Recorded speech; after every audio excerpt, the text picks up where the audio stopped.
बेंगलुरु शहर में पानी की किल्लत, इस संगीन मसले पर सीनियर सहाफी अब्दुल खालिक का तज्जिया। रोजनामा पासबान में शाया अपने कॉलम और मैं देखता चला गया में अब्दुल खालिक लिखते हैं, बेंगलुरु शहर में पानी की किल्लत। मैंने देखा बेंगलुरु शहर में पीने के पानी की किल्लत बढ़ गई है। गुज़िश्ता 5 सालों में पानी का सबसे बड़ा बहरान बताया जा रहा है।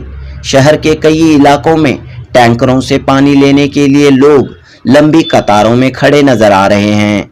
बड़े बड़े अपार्टमेंटों के सामने पानी के टैंकर्स नजर आ रहे हैं।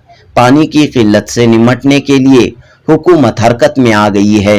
वजीर आला की सदारत में कई मीटिंगें हुई हैं। प्राइवेट बोरवेल्स वालों को जरूरी हिदायत दी गई है। मैंने देखा बेंगलुरु वाटर सप्लाई बोर्ड ने प्राइवेट बोरवेल्स को अपनी तहवील में लेकर पानी सप्लाई के लिए कीमत मुकर्रर कर दी है।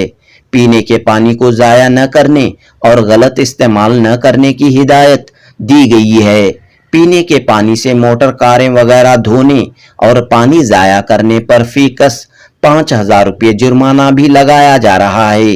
वाटर सप्लाई बोर्ड की जानिब से जगह जगह पानी की अदालत लगाकर लोगों से मसाइल मालूम किए जा रहे हैं। मैंने देखा पानी की किल्लत से मुताल्लिक कई रिपोर्ट सामने आई हैं। एक रिपोर्ट के मुताबिक बेंगलुरु में रोजाना 200 करोड़ लीटर पानी इस्तेमाल होता है, जिसमें 145 करोड़ लीटर कावेरी नदी का और 55 करोड़ लीटर बोरवेल्स का है।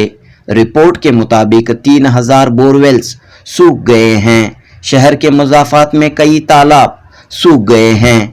इन तालाबों की जगह पर बड़ी बड़ी इमारतें तामीर हो रही हैं। रिपोर्ट के मुताबिक पानी की किल्लत से बेंगलुरु के लालबाग में कई पौधे सूख गए हैं। अफसरान के मुताबिक अगले 15 दिनों तक मजीद पौधे सूख जाएंगे। लालबाग के लिए रोजाना 1.5 मिलियन लीटर पानी दरकार है। रिपोर्ट के मुताबिक 2030 तक मुल्क के 10 शहरों को पानी की किल्लत का सामना करना पड़ेगा, जिसमें बेंगलुरु भी शामिल है। मैंने देखा बेंगलुरु में पानी की किल्लत के बावजूद लोगों की एक बड़ी तादाद इससे नावाकिफ है। कई जगह पीने के पानी का गलत इस्तेमाल हो रहा है। मोटर गाड़ियां धोई जा रही हैं। घरों के सामने सफाई के नाम पर पानी जाया किया जा रहा है। पब्लिक नलों के पास गैर जरूरी पानी बहाया जा रहा है। घरों के अंदर भी पानी को जाया किया जाता हुआ देखा गया है। इसके लिए लोगों में बेदारी की जरूरत है।